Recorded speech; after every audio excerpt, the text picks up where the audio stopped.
మానవ జీవితమే ఒక మహాభారతం, అది మంచి చెడుల రెంటి నడుమ నిత్య ఘర్షణం. అందుకని ఆ భావనే కలిగింది. మందస్మిత సుందర వచ్చుడు మళ్ళీ వచ్చాడు, ఇదివరకు పరిగెట్టాడు, మళ్ళీ వచ్చాడు. ఎందుకు ఇది? ఏదో బంధించమంటారు, ఏమిటి బంధించేది దీన్ని? ఆయనే పరిగెడుతుంటే అని యథాశక్తి ధర్మరాజు యథాశక్తి, కర్ణుడు మాత్రం కృధాశక్తే. ఎలాగైనా ధర్మరాజును పట్టుకుని బంధిద్దామనే తాపత్రయంలో పడ్డాడు. సైన్యం కూడా యథాశక్తిగా ఆయనకి సహకారం చేస్తోంది. రాజుగారి పని అయిపోతోందని ఒకసారి అనిపిస్తోంది అక్కడ. అలా సాగుతున్న యుద్ధానికి చరమగీతం పాడే ఉద్దేశంతో ధర్మరాజు గుండెకి గురిపెట్టి గుండె తీయగలిగినటువంటి తీవ్రమైన బాణప్రయోగం చేశాడు. దాంతో గుండె ధైర్యం చెదిరి నెత్తురు కారిపోతుంటే ఒళ్ళంతా గాయాలమయమైపోయాగా పాపము ధర్మరాజు రథం దిగి వెనక్కి తగ్గాడు. అది చూసి మళ్ళీ కౌరవ సైనికులు వెంబడించాడు. ధర్మరాజును పట్టుకుందామని. అప్పటికి పట్టుకోవడం అనేది ఇంకా సైనికుల లక్షణం, అది వాళ్ళ బాధ్యత. అందుకని వెంబడించారు. ధర్మరాజు అయిపోయిందనుకుంటాడు, మనస్సులో చాలా బాధతో ఉన్నాడు. ఇంత యుద్ధం చేశాము, చంపలేని భీష్ముడిని చావు అడిగి చంపాం, మన వల్ల కాదు అన్న గురువుగారిని అబద్ధం ఆడైనా చంపాం, ఈ కర్ణుడిని చంపడం మన వల్ల కావడం లేదు. వీడేమిటి ఇలా రెచ్చిపోతున్నాడు? పైగా వాళ్ళందరూ అందరితోనూ యుద్ధం చేశారు, వీడు ప్రత్యేకంగా నాతోనే యుద్ధం చేస్తున్నాడు. ఎందుకంటే క్షత్రియ సంప్రదాయం, రాజ్య సంప్రదాయం అంటే యుద్ధం చేసేవాడిని కాదనడానికి లేదు. దానికి రమ్మంటే కాదని అనకూడదు. యుద్ధానికి ఏడు కోడి పందాలకు అంతే అన్నది పేకాట ఇంకా చాలా వాటికి చెప్పారు, చెప్పకూడదు. కానీ శ్రీశ్రీ గారి పద్యంలోనే చెప్పాడు. ఇంకా వాటికి ఎలా రమ్మనంటే కాదని అనకూడదట, అది పౌరుషానికి భంగం అంట. అందుకని యుద్ధం విషయంలో మరీను అనడానికి లేదు. నేనేమో ఆయనతో యుద్ధం చేయలేను, ద్రోణాచార్యులతోనన్నా చచ్చోచేయడం మొత్తమారో చేయొచ్చు, కానీ కర్ణుడితో ఎలాగా? ఇది ధర్మరాజు భావన. ఏమిటి ఈ గ్రహస్థితిని అనిపిడుస్తోంది ఇలాగా? అర్జునుడు ఏమయ్యాడు? అర్జునుడి దగ్గరికి వచ్చి అనుకోండి, మొహమాటానికి ఎదిరిస్తాడు కర్ణుడు, మళ్ళీ ధైర్యంగా కాదు. ఆయనకు తెలుసు ఆయన సత్తా. అదే అర్జునుడు ఏదైతే దుర్యోధనుడు అయితే ఇంకే లేదు, వెనక్కి పరిగే. అంచేత నా పాల్పడ్డాడేమిటి ఇలాగా అని బాధపడుతుంటే కౌరవ సైన్యం వెంబడించింది. ఆ సైన్యాన్ని మొత్తం సంభాళించాడు భీమసేనుడు. ఆయనకు అర్థమైపోతుంది. అందుకని ధర్మరాజును కాపాడే విషయం అర్జునుడు చూసుకుంటాడు. సైన్యాన్ని సంభాళించడం, సైన్యం అంతా ఈయన పాలు కదా, మరి తన పాలు సమస్త సైన్యం. అందుకని సైన్యాన్ని సంభాళించాడు. ధర్మరాజు ఉన్న పరాక్రమాన్ని, లేని ధైర్యాన్ని, సమస్తాన్ని కూడా తీసుకుని వెనక్కి తిరిగి మళ్ళీ వచ్చి కర్ణుని యొక్క అశ్వాలు కూల్చాడు, సారథిని చంపాడు. యుధిష్ఠిర నీకు నమస్కారం, యుధిష్ఠిర బిరుదం నీకు తగినది. చరిత్ర ఎన్ని మాటలు చెప్పినా సరే, ఎవరెన్ని మాటలు చెప్పినా, ఇంత దీనహీన పరిస్థితుల్లో కూడా వెనక్కి వెళ్ళిపోతున్నవాడు ఆ రెచ్చగొడితే తిరిగొచ్చి కర్ణుని యొక్క అశ్వాలు కూల్చేయడం, సారథిని చంపడం అనేది ధర్మరాజు పరాక్రమానికి చిహ్నం. అటువంటి పరిస్థితి.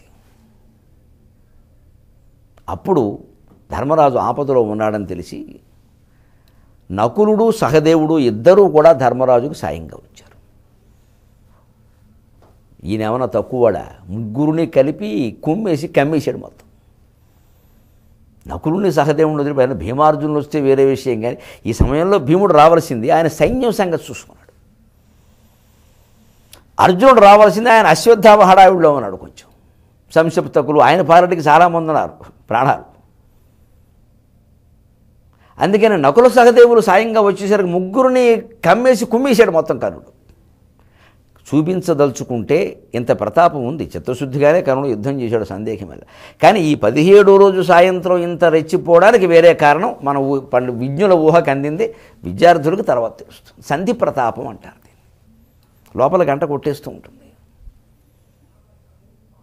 అప్పుడే విపరీత సాహసాలు వస్తూ ఉంటాయి. ఎందుకంటే వెళ్ళిపోవడానికి ఏదో కారణం ఉండాలిగా లోకంలో. అలాగే నకుల సహదేవుల్ని, ధర్మరాజుని ముగ్గురిని కలిపి కమ్మేసి కుమ్మేసేసరికి ధర్మరాజును పట్టుకుని ఇలా బంధించే ప్రయత్నం చేస్తుంటే సరిగ్గా చూడండి, విచిత్రమైనది సలహా శల్యుడిస్తున్నాడు. ఇప్పుడు శల్యసారథ్య ప్రభావం కురుక్షేత్ర యుద్ధరంగం తీరు తెన్నుల్ని మార్చేసింది, దిశా నిర్దేశం చేసేసింది మొత్తం.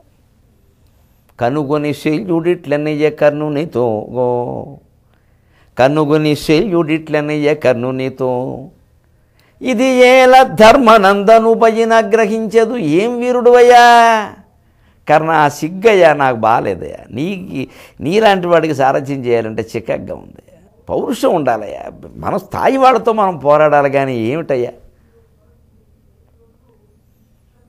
కనుగొని శల్యుడిట్ల నిజ కర్ణు నీతో ఇది ఏల ధర్మానందనుపైన గ్రహించదు హితంబగు కార్యమే. ఇమ్మహీషు నీవని తెగటార్చినట్లయినా నీవని తెగటార్చినట్లయినా అర్జునుడు ఉత్కట శోకరోషముల్ పెనగొని నిన్ను కౌరవుల పీనుగు పెంటల చేయకుండుని. చాలా విచిత్రమైన సలహా ఇది. శల్య సారథ్యం అన్న మాట రావడానికి కీలకమైన సన్నివేశం ఇదే. ఈ దెబ్బతో యుద్ధం అయిపోయేది, కర్ణుని ముందుకు వెళ్ళనిచ్చుంటే ధర్మరాజు దొరికేసేవాడు. భీముడు సైన్యం హడావిడిలో ఉన్నాడు, అర్జునుడు ఇంకా ధర్మరాజును చేరుకునే స్థితిలో లేడు. ఇక్కడ విచిత్రమైన మాటలు శల్యుడి నుంచి వచ్చాయి. ఆ మాటల మాయలో పడిపోయాడు కర్ణుడు. కనుగొని శల్యుడిట్లనియే కర్ణునితో ధర్మరాజును బంధించడం కోసం ఇంత పెద్ద తాపత్రయపడిపోతుంటే వెళ్ళిపోయేవాడిని కూడా మళ్ళీ పొడిచాడు. ఇలా సాధారణంగా అక్కడ కూడా కర్ణుడు చేసిన యుద్ధ ధర్మానికి వ్యతిరేకమైన రథం దిగి వీరుడు వెనక్కి వెళ్ళిపోతుంటే ఇంకా ఏం అనకూడదు, కానీ కర్ణుడు ఆయన వెంబడించాడు. అప్పుడే మళ్ళీ వెనక్కి వచ్చి ధర్మరాజు కర్ణుడి సారథిని అశ్వాల్ని కూల్చేశాడు. సరే, అది సాహసమే చేయగలిగింది, కానీ తప్పదు, కర్ణుడి చేతిలో ధర్మరాజు పరాభవం తప్పదు. అంత వీరుడు కాదు, కర్ణుడితో సమానం కాదు. ఆ స్థాయి భేదాలు ఉంటాయి. ఎంత అందరూ 90 మార్కులు వాళ్ళైనా 92 వేరు, 89 వేరు, తేడా లేదా? అవసరమైతే తేడా చూపించాల్సి వస్తే అర మార్కు కూడా చూపిస్తారు. అందుకని ఇది ఎలా ధర్మానందం ఉపయోగం ఆగ్రహించదు. ఏమిటయ్యా, ధర్మరాజు మీద చూపిస్తాడు వాడు, ఊరు మీరు మంగళం మీద పడిందని. పిచ్చుక మీద బ్రహ్మాస్త్రమా, సామెతలన్నీ వాడాడు.